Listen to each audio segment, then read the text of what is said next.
Hey, it's Alex Radcliffe from Board Game Co., and today we are talking about The Witcher Old World for like the 14th time or something like that. Either way, this is likely my final video on the subject. I say likely because they finally dropped their all-in pledge today being yesterday, and that means I can finally go over everything. I can talk about the value, the issues, the complaints, the everything you need to know, which does mean, of course, that tomorrow, because knowing my luck, they'll probably drop a, all in with all the accessories and everything else, completely invalidating everything I say in this video, but that is neither here nor there.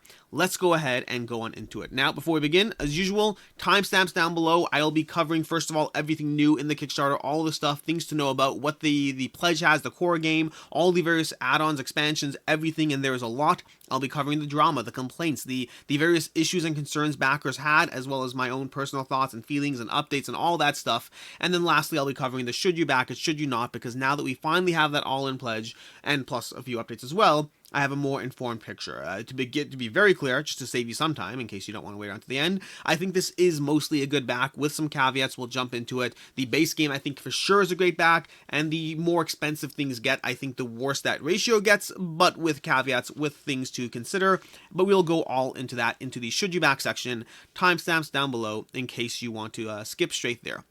Now with that, let's go ahead and talk about The Witcher. This is going to be like my fourth video on the subject. I did a should you back it, I did a review, I did a whole video covering the drama around the whole female Witcher and characters and all that, and of course I've covered it in two of my should you back it Monday roundup videos, making this the sixth video to talk about it, but probably not the last, because I mean this will have a final version. I'll probably do a play this, not that, at some point down the road, whenever. That is neither here nor there. Time for The Witcher. The Witcher is going to be a game, for those who don't know, it's going to be an adventure game from the Witcher, video game, Witcher IP, which consists of the video game, the books, the Netflix show, all those things. It's basically the first time we're getting not the first time, it's the third time we're getting a board game of The Witcher, although this does look like it's going to be the most popular of those, coming in currently at crossing 6 million on this Kickstarter. That means we have already surpassed, I think this makes it, I have to double check the numbers, but I believe this is currently the 5th highest funded board game of all time, and if we keep moving, we might, I think it's currently the 6th, and if we keep moving, we might make it all the way to the 4th highest if it crosses 7 million. With 2.5 days to go, that's possible, but also a stretch. That said, I'd love to see it cross the funding total of Exploding Kittens. That would be great. Exploding Kittens was, well, it was pretty high. With that said, so, we talked about the base game already. I have a review of the base game. You can check out my coverage there. We have a gameplay on Quacklow's channel, so that makes this the 7th video, I guess, whatever. But moving on, we have a lot of things unlocked in this Kickstarter. We're going to have, to begin with, the basic pledge is going to come with the Wild Hunt expansion, the Monster Trail expansion, the Adventure Packs, and the Lost Mount expansion, which is a little Kickstarter exclusive. That's all included in your base pledge. From there, we're going to have 3 optional buys, as well as some other optional buys coming, which I haven't seen yet, hence my little remark about the fact that they'll probably drop an all-in with the optional buys tomorrow as well. But the optional buys we currently do have, we're going to have 3 expansions that are all included in Deluxe Pledge. Again, we'll talk about that in the Should You Back section. But we have the Witcher, the Mages expansion. We have the Legendary Hunt expansion. I'm excited about that one. That by far is my favorite expansion. And then we have the Skellige Expansion. Hopefully I'm pronouncing that right. I don't know. Perhaps not. And we have the Mounted Eridan miniature, which was free if you were a day 1 backer, or €8 if not. And then we currently have the coins, 30 metal coins for €15. And then tomorrow we will have, I should say tomorrow, either tomorrow or the next day, sometime before the close of the campaign, we will have a playmat and a dice set. Speaking of dice set, I'm currently holding the Witcher die from the, Witcher Dice Kickstarter that was a few weeks before this one. You would think they could have timed them to be together. Maybe that was intentional, maybe not, I don't know.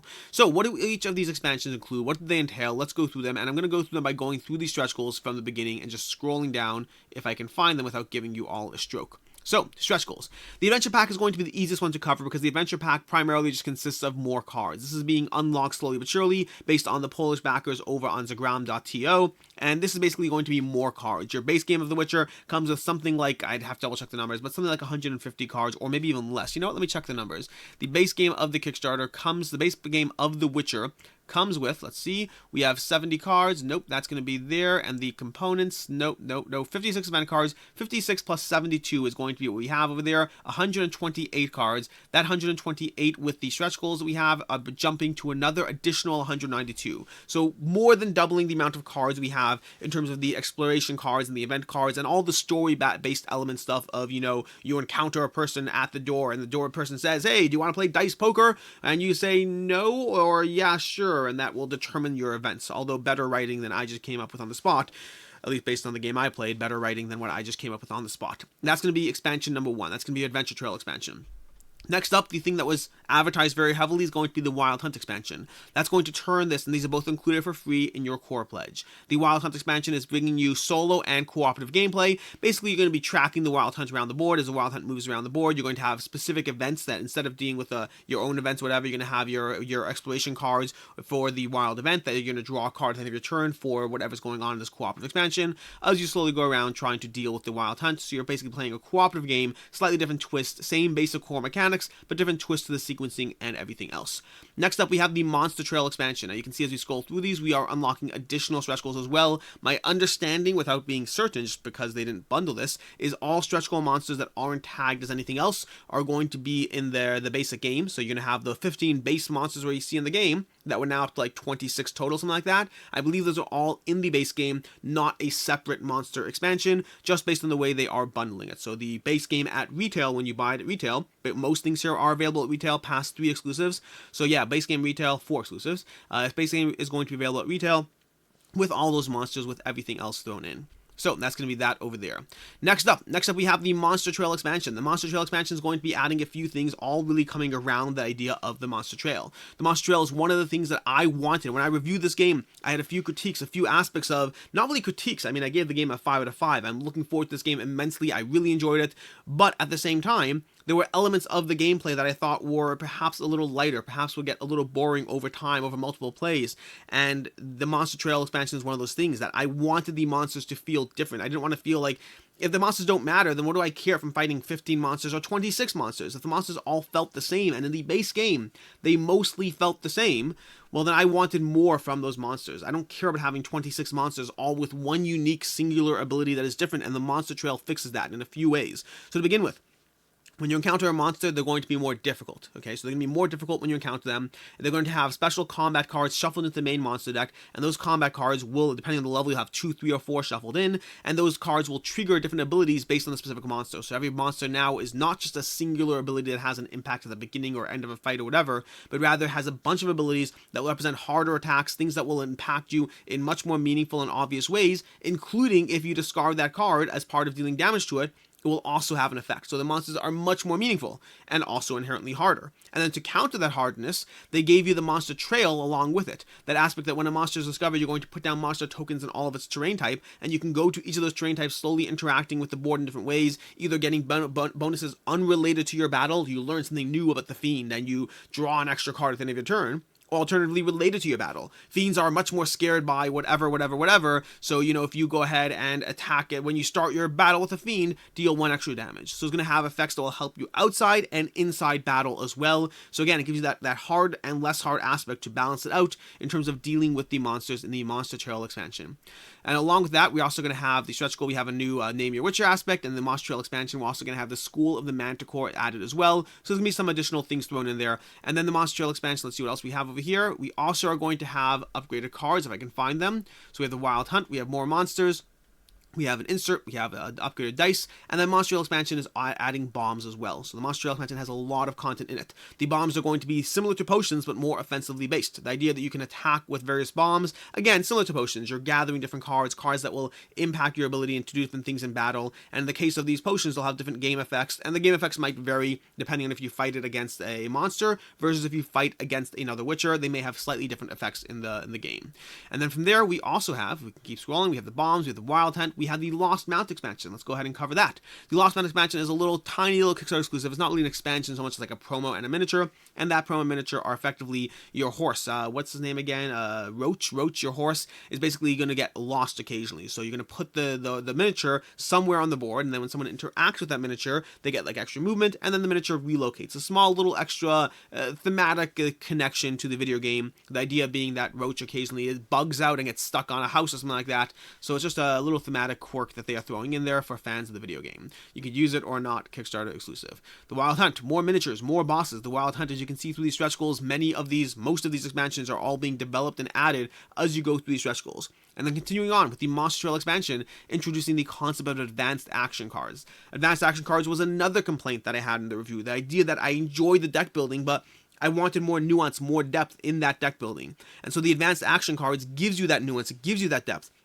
with cards that have text-based abilities, and then more chaining going on. Chaining in the sense that if you play it, like for instance, take this card over here, if you can see that little yellow stripe over here. If you play Pirouette following a yellow card, you'll deal an additional damage. Or if you take this card over here, you take Delusion. Delusion not only can you play a purple after it, but if another purple shows up later in the sequence, you'll deal another 2 damage. So these are cards giving you more elements to consider, more aspects to think of as you build out, as you develop out your deck. And not all those cards provide additional chaining. Sometimes they do things like, there's going to be some gray cards that won't necessarily fit into your chain, but have a powerful ability on their own, or perhaps allow more movement on the map. But you're going to see they all have a block of text, or most of them have blocks of text, so they are adding more complexity to the deck building as you go through the game. The Adventure Pack. The Adventure Pack's giving you some tokens to reference. So this is basically a set of tokens that go with the adventure cards, that you have different events, different whatnot, that you can put these tokens down in spots on the board to note where that event is, instead of just having them all based on the cards in hand in front of you. So from playing the game, I can tell you those tokens are going to be helpful and useful. The Wild Hunt levels up with some miniatures replacing the tokens. We have more action cards, Shockwave. We have some of the gray cards we talked about. This gray card in particular can be played following any single card and then changed into purple, increasing your ability to chain. Again, they'll all have different abilities in terms of the way the gray cards work. Moving on from there, we have the Mage's Expansion. So right about here is where we start talking about the Mage Expansion. The Mage Expansion is basically an expansion full of mages. I believe there are 4 mages in the expansion, plus a 5th one is stretch goals. You can see her over here, Philippa Elhart. So we have 5 different mages in the game, and the mages add an element that, well, it adds an entirely new set of cards to begin with. It adds an entirely new board to play with, so you're playing with a different board, and whenever you take a card from one board, you remove the matching card on the other board. So it adds a new aspect, new playable characters. That's 5 new playable characters, some slight differences in gameplay based on the cards you're playing. They can still do other things like a Witches. There's going to be some thematic disconnect because they could do things that are involving other stuff that you wouldn't. Again, it's a balance of trying to add new characters, new whatever, new stuff to the game, while not making it 2 entirely separate games. Even the 2 separate boards are already fiddly enough. We will talk about that later, doing the drama section of stuff. The Wild Hunt starts adding exploration cards and Wild Hunt tokens as well. We get plastic tokens for the mages. We get more advanced action cards, more monsters, advanced action cards, etc., etc. Mutagens.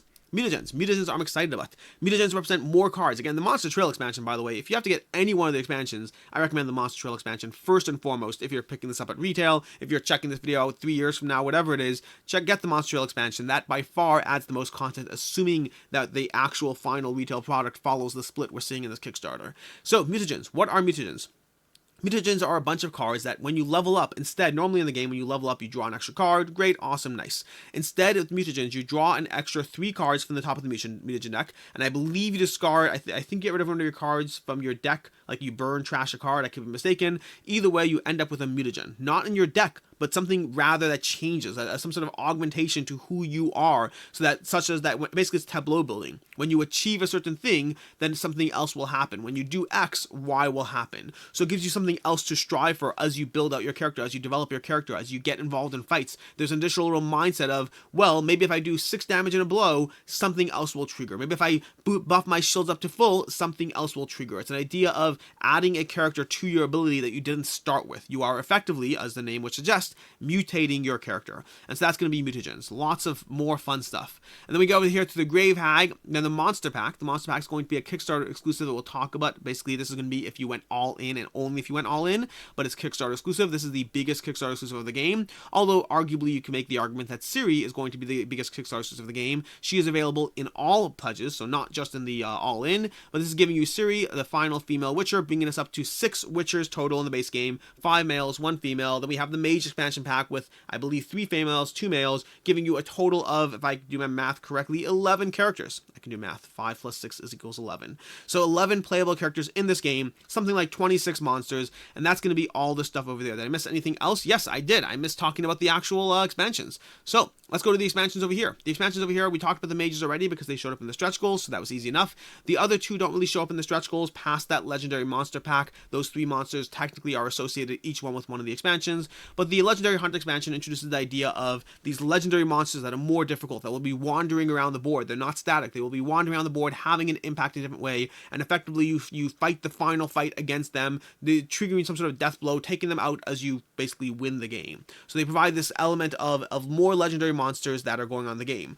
Things to be aware of in terms of that is going to be that the legendary monsters might change. So right now we have over here 8 total legendary monsters. If you see 7 on the screen, that's because one of those, if you go all in, you will get that extra 8th one. So that's going to be 8 legendary monsters. GoOnBoard has included a note saying that they may be mixing up the monsters that are in there because people have expressed an interest in more legendary monsters from the lore, that this would be more of a legendary monster. So they're going to evaluate and take that into account and perhaps change up the monsters we get. I don't believe they'll be changing the quantity. I certainly think they won't be going lower. Maybe they'll go higher, who knows. But basically the monsters might mutate and shift, just like you might mutate and shift apparently with those mutagens. But effectively you will be getting these extra boss level monsters in the game. The Skellige Expansion, on the other hand, is going to be arguably the weakest of the expansion, although I'm sure GoOnBoard might disagree with us on that because they probably have more of a vision, more of an idea. But based on my own personal impression as well as the general comments, it does seem like this is the least interesting of the expansions, although you can make an argument that the mages are. Depends what your goals are, depends what you're looking for. But either way, the Skellige Expansion is going to be giving you basically it's going to be giving you a Dagon miniature that's going to be showing up in what's it called in depending on the cards or the events you trigger. It's giving you 3 ship miniatures, and it gives you a sideboard location where you can travel to 3 new locations on the board, locations that are more powerful than your typical locations. And then there's going to be a whole exploration deck or event cards. As you travel there, you will draw specific events that may trigger different things, including floating islands or Dagon appearing or different things going on in the game. So it gives you another aspect to the game, depending on, again, I can't comment on necessity or not, I haven't played it, but I'm just going with my own personal bias. It does seem to be less essential, arguably speaking, but also, don't get me wrong, I really like this game and I'm still going to be getting it. So that is going to be the Skellige Expansion. And I believe that covers everything we have. We have the Legendary Hunt, we have the Wild Hunt, the Monster Trail, Adventure Pack, Bombs, the Advanced Action Cards, Mages, Legendary Hunt, Skellige, and Musicians. And that's going to be everything we see over there as far as all the things to know there.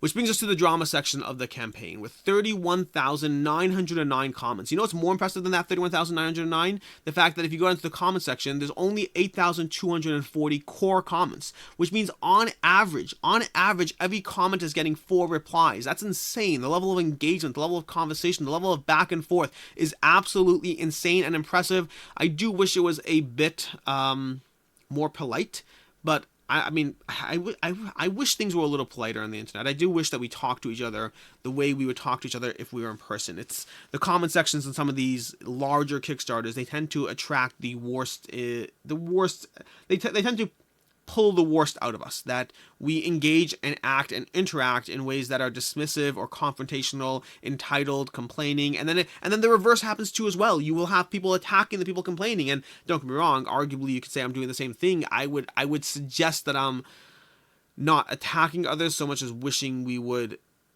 be more respectful to each other in whatever ways we could. The comment section could be better. We could talk to each other in more polite, more interesting, more engaging manners and still get our points across. We don't have to attack each other to prove a point. That said, I will be covering all the drama all the same. So, all the drama. Let's go through the various aspects to whatever we can. By drama, I just mean the various complaints, the goals, the objectives, all the comments I've seen, and I'm sure I'm missing stuff, don't get me wrong. 31,909 comments may not seem like a lot to you, but I definitely have not read every single one of them. I have been constantly popping into the comment section, reading what's going on, been following this campaign since day one, but it does not mean I have read all 31,909 comments. That is a lot of time to spend reading comments. I can't imagine anyone reading that. So by the way, if you're wondering why GoOnBoard hasn't replied to your individual comment, it's because there's 31,909 comments. And so, let's begin off with number 1. Number 1 is going to be the most obvious one. We see Ciri over here for a reason, which is going to be the concept of female witchers. I'm not going to overly go into this because I already put out a full video on the subject, a video talking about the entire subject, but that was obviously a lot of drama around the aspect of people wanting to feel represented and others feeling like they wanted the lore to be true to the lore. Longer conversation. Short version is we have a bunch of female mages, and we have Ciri as well. Ciri was absolutely not planned, based on my understanding, based on asking them directly whether we're going to have Geralt, whether we're going to have Ciri. None of those things were supposed to be in the game. They said they're not going to put her in the game, and now here she is in front of us. So GoOnBoard is responding, is engaging, is accommodating people while trying to balance being in the lore. They're trying to make everyone happy, which sometimes means you're going to make no one happy. That is unfortunately the way it goes, but I personally am happy with the way they are handling this campaign. That's a personal note. I'm personally speaking for myself and only for myself. I think that they are doing a good job trying to balance the wants and desires of both sides. Monsters feeling different. This is going to be more of an initial complaint that I had, one that, I mean, myself and other reviewers had as well, and a bunch of people had who watched the gameplay videos. The monsters in the game did not feel different. And of course, with the Monster Trail expansion, as I touched upon already, that is already completely fixed. The Monster Trail expansion is absolutely no question. The monsters definitely feel different now. They are clearly, so evidently, have a different set of skills, a different set of trails to follow. They genuinely feel like distinct characters. And previously, when I played the prototype, the idea of encountering the Fiend mattered to me not one bit. I didn't care which monster I was fighting. They had a small line of text that I had to be aware of. That's it. Half the time I didn't even bother reading the text before the battle because it wasn't impactful enough. Versus now, you better read the text. If you're playing with the Monster Trail expansion, you better understand what it is you're going to be fighting against. It will matter. Thirdly is going to be the concept of the adventure cards, the adventure deck, the decks where you pull out a card and you read two choices. You walk into the bar and the bartender says, "Hey, Witcher, I got a game of dice poker. You want to play?" You spit in his face and walk out the door, or you throw $2 down and say, "I'm in." Each of those options provides, see the writing getting slightly better, still not great, but each of those options provides you with a pathway and a choice that you inevitably, as the player of the game, will of course remember the next time you play, thus ruining your experience. As you play the game 2, 3, 4 times, you will walk in the next play and feel like you know every single card. So, first of all, GoOnBoard themselves said, and not themselves because they're biased, GoOnBoard said that no, don't worry, the 120 cards you have in the base game, they're going to provide enough depth, enough differences, you're not going to remember to game, it's all good. And I believe them because genuinely, back to back, I had 2 games where I encountered the same card and I remembered which one I chose, but I forgot the outcome. So, and that's back to back. In a matter of like 3 days later, I played one game and the next game encountered the same card and still completely forgot. That said, if that still wasn't enough of a you know, whatever, assuaging of your fears, assuaging, I can't do words. But if it wasn't enough to allay your fears, there we go. See, I'm cheating, I'm using a different word. Then instead we have an additional almost 200 more cards already, perhaps more by the time the Polish campaign ends, giving you much more content to your game. So you have a ton of stuff there in that sense. So that should ideally be fixed. The co-op versus solo. This is the one that was from the day one before the Kickstarter was announced, when they said the Witcher Old World is going to be a cooperative game, a competitive game. And people were like, a competitive game? We're witchers, we should be helping each other. Which thematically I agree with you, practically and lore basis reasons not to, but thematically I feel like it should be a cooperative game. Well, great. You can have a cooperative game. By the way, having now played the game, I think I'm going to prefer the competitive game, but that's a different story entirely. But either one you want. There's a cooperative game, there's a competitive game, there's a solo game. They are giving you all those different options in that sense. The rulebook not being present, that is one that is definitely a tough one that they're still saying the rulebook's not available, and their basic reasoning is that it's not designed yet. They have the rules, a comprehensive set of rules that you can learn the game from. We've played the game, we know how to play the game. There's a bunch of content creators out there, myself included, who have played the game, and yet they're not revealing the rules. Why is that? So I didn't actually see an official response from them. My assumption is because the rulebook that I played with, it looks like garbage. Nothing against the actual rules, but rules that are just text-based and rules that do not have a graphical layout do not inspire confidence. They are more of a chore to get through. Again, speaking from experience, they're more of a chore to get through. They are less visually pleasing. They're less fun to go through. My own opinion, if I were running this show and making decisions, is I would not want to release a not great looking set of rules, no matter how ideal or comprehensive they are. I think more people would be turned off by the rules than have their confidence reassured. So that would be arguably why they're not releasing the rulebook. Not necessarily the answer you're looking for. You might say $6 million, get your rulebook finished. That said, understand that the very nature of doing these rulebooks, and again, kudos to every campaign that does it. They think it's great. But when you go through that work, that effort, that graphical design, and something that isn't even going to be the final thing at all, there are going to be changes. That's the nature of game design. The game you see on Kickstarter is not the final game, which means the layout that changes the work is not going to be the final layout. So, lots of stuff there. Not giving them an excuse, not giving them a pass. $6 million does give you a lot of room to have a rulebook. That said, I mean, their rulebook exists. It works. It's functional. It's just not pretty looking. Mages feeling fiddly. So, that's the aspect of the Mage expansion. If you follow the Mage expansion over here, wherever I can find it over here, let's see if we can scroll down to the Mage expansion. The Mages. So if I click on this, it should take me to Mages.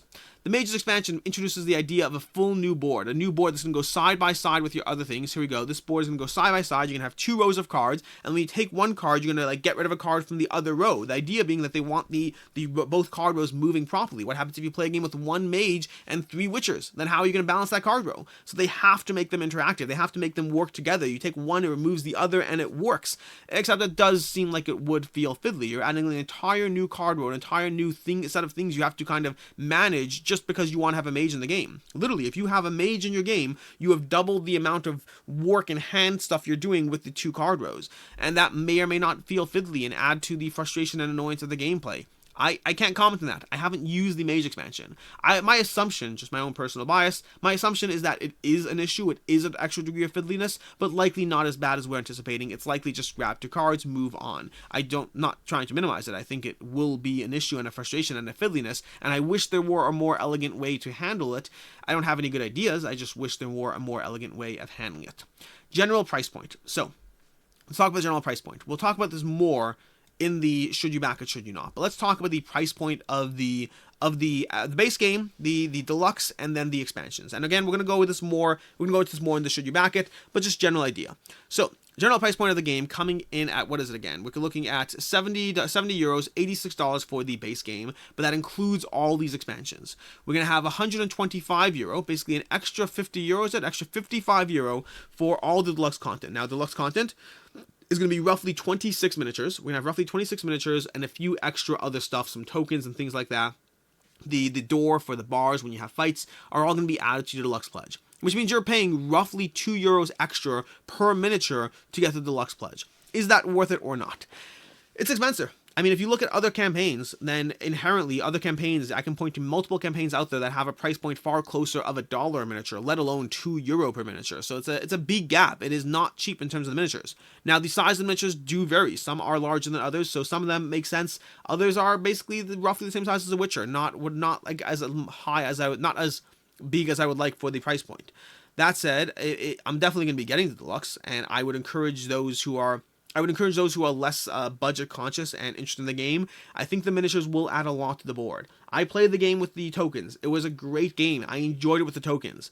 I can't imagine wanting to play it with the tokens when I could play it with the miniatures around the board. I will want that board presence. I will want that in-your-face aspect of seeing it as opposed to just having to remember and kind of look where the token is. It doesn't have the same visual effect as a token on the board as a miniature on the board. This is not either Fields where you have like a little token that comes in for one scenario and goes away. Every time you play The Witcher, you might be encountering a variety of monsters that will stay on the board for multiple turns before you engage them, get rid of them, all that. I think that the extra €50, €55 is 100% worth it in terms of upgrading your gameplay. Do I wish it were cheaper? Absolutely I do. But we'll get to that in the add-ons expansion with the MSRP of the add-ons, which brings us to the MSRP of the add-ons. So let's not focus on these for a second. We'll come back to those. But looking at the general MSRP of the add-ons. So this was a big point of contention in the campaign, and I completely agree with basically everyone who thought the price points were, well, high. So, €40 for the base game, €45. This is the Kickstarter price is €40. The official MSRP of the Mage expansion is €45 for basically 5 miniatures and 140 action cards. It seems high. It does seem high. We'll come back to that. Let's look at the next one. €35. Again, officially MSRP is €45 for what is 7 larger miniatures. That is, again, seems high. 20 cards is not, I mean, it's €45 for 7 larger miniatures. It seems pretty expensive. And then we have €45. This is, I think, the one that had the most pushback, the most frustration. €45 for the Skellige Expansion, giving you a single board extension, 3 barely useful strip miniatures, 1 extra miniatures, and then a bunch of cards. I mean, the price points of some of these expansions here are high.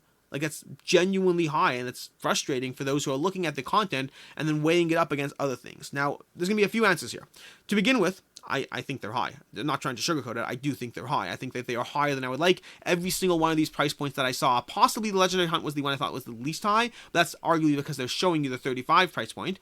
But all of these expansions, when they showed up in my feed, when they showed up in my update, and I saw the price points, I was like, oof, that seems expensive. Now, some of them were tempered a little bit. These two had a little bit cheaper, but again, still seems high. The Mage expansion had a little bit of stretch goal stuff thrown in. But there's a few things to consider here.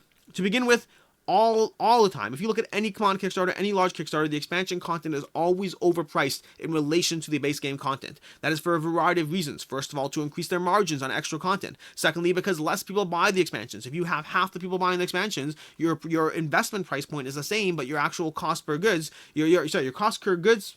Let me do this wrong. The investment is spread across. The initial investment is spread across fewer items. All that aspect of creating it, of doing that stuff, the size of your print runs, the extra management of dealing with packing and bundling all your pledges, all that stuff is extra for lower sales. Now, if you look at a common Kickstarter and you compare their add-on expansions, they're not that far off. They are still cheaper, but they're not that far off. If you're comparing this to the base game content, you will be disappointed, and you should be disappointed. If you're comparing it to other similar Kickstarters and their add-on prices to this add-on price, I don't think it's as bad, but still arguably worse. Which brings us to the second point, which is this is an IP-based game. We have the traditional aspect of a Kickstarter that is being run by a company and giving you a product.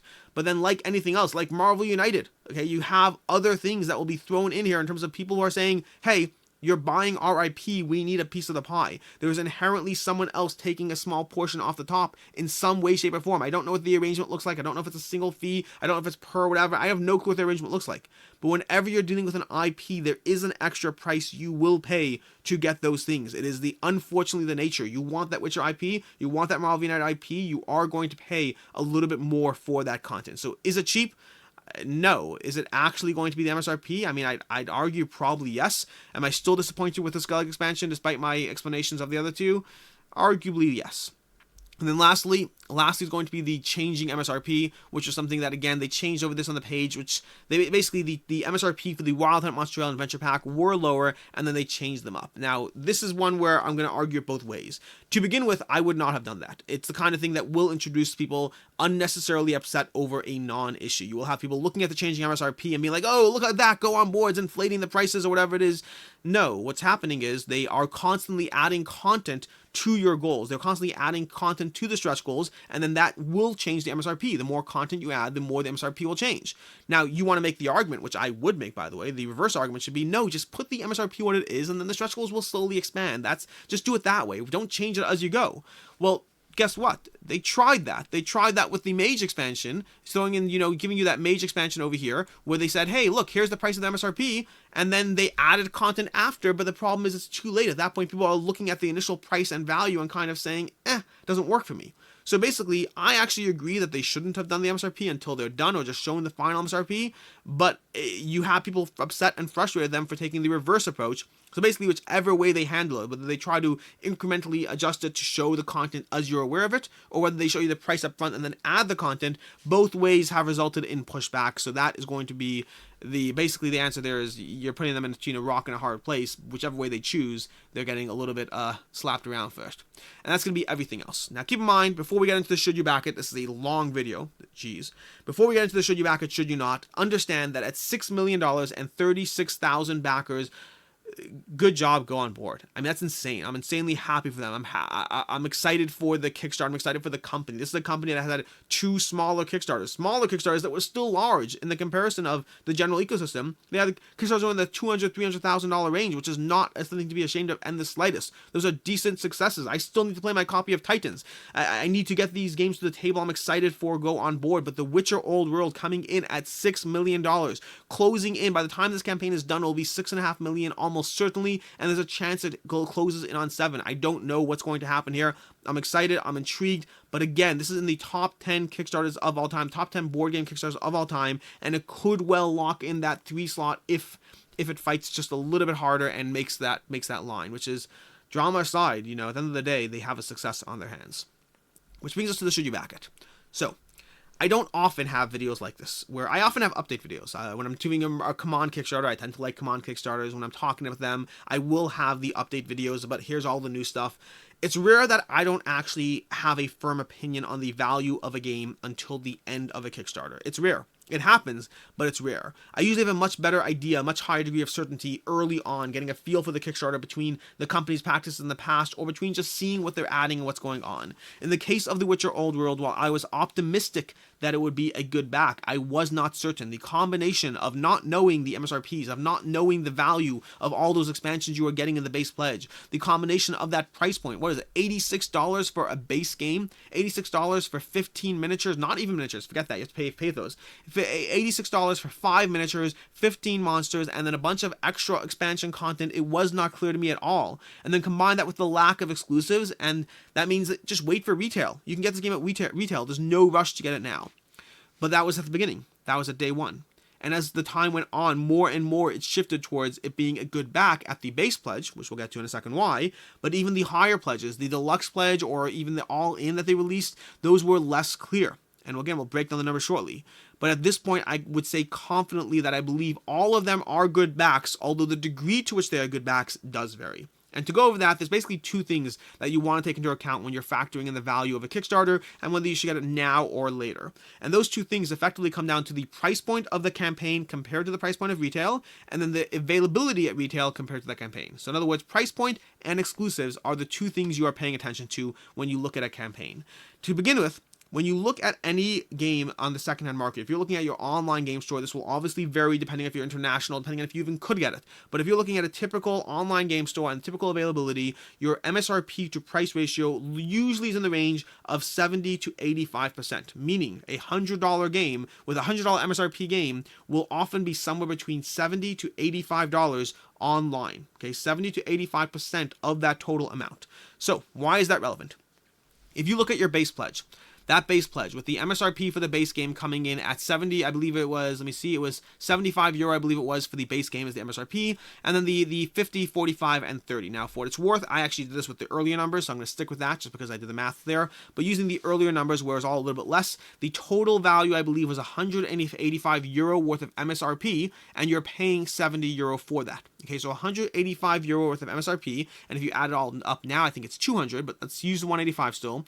That means using that 70 to 85% ratio, that's going to be between a 129 to 157 euro to buy that at retail.